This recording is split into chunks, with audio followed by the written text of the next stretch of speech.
Hello everybody and welcome back to Dub Reviews. Today I'm going to be diving into the world of Doki Doki Literature Club, a game which was requested to me multiple times by many of you, my beautiful audience. I'd like to preface this by stating that I'm a pretty busy dude. I have kettles to boil, water to pour, tea bags to steep. Yeah, I get pretty swamped with my daily routine. Writing a review is something that takes a lot of time and effort, not just in video production and writing the script and setting up the video, but also in actually playing the game and recording the footage from that.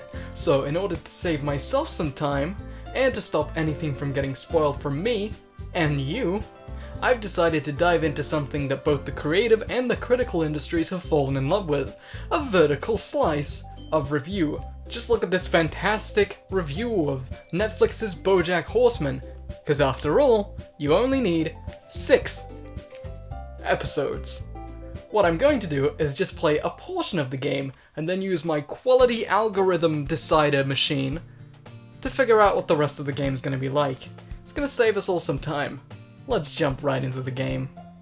Doki Doki Literature Club is a visual novel starring an introverted and shy protagonist who has been dragged into his high school literature club by his preppy and insistent neighbor and longtime friend, Sayuri. He relents, and what begins is a series of moment-to-moment romantic crescendos with each of the literature club's prospective girls. Yep, this is a happy-go-lucky dating VN, set in a high school. A lot of the time, a game or piece of media can reach superstar status by being innovative or unique in some special way, but in cases like that of Doki Doki Literature Club, it doubles down and refines what we already expect and love in the visual novel genre. Everything about the game, presentation, writing, and characterization is elevated from its expected standard through a sheerly unquestionable level of polish. For starters, the game's theming is very consistent. Menus and music are bubbly and inviting across the board. The game's incidental themes are catchy, if a little repetitive. Sound design rarely ever strays from the slice of life, fun, bouncy tunes, and the game's environments are limited to the classroom and a couple of outdoor areas. There are some various backgrounds for these areas, but for a lot of the game, you're gonna have to get used to the same static background being in play, especially when a scene involves multiple characters.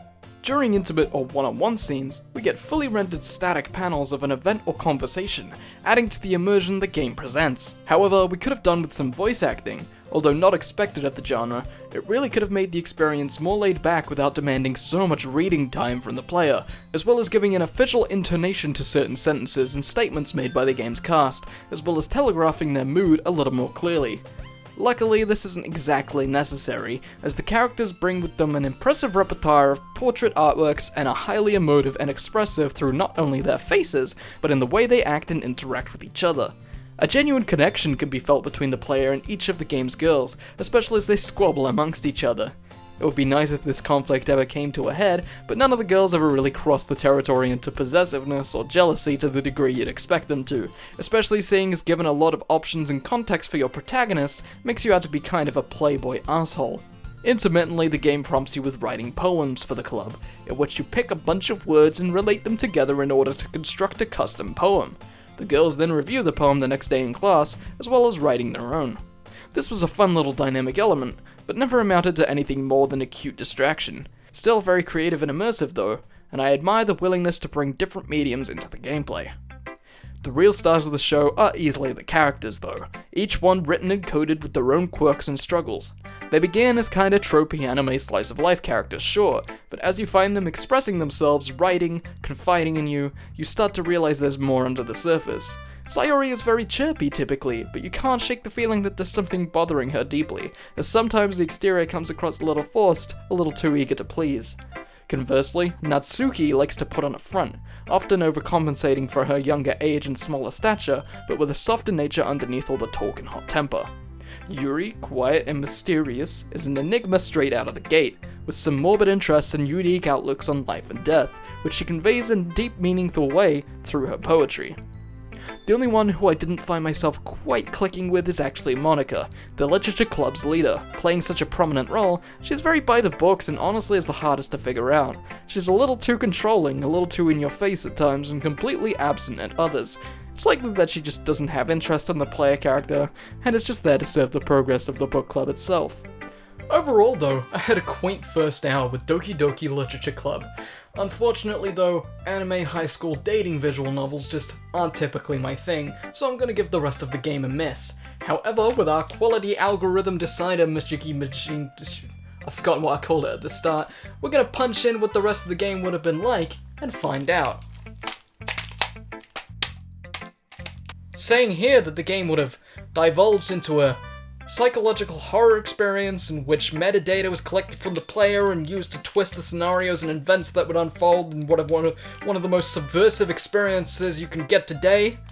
That doesn't sound right. Stupid thing must be broken. Sorry about that one, guys. Launch day firmware kinks and all that. I don't know what firmware is. That's just a thing that I said instead of firmware. Anyway, I guess I'll just have to finish the game myself next time. Until then, DDLC gets a DDLG out of you and me.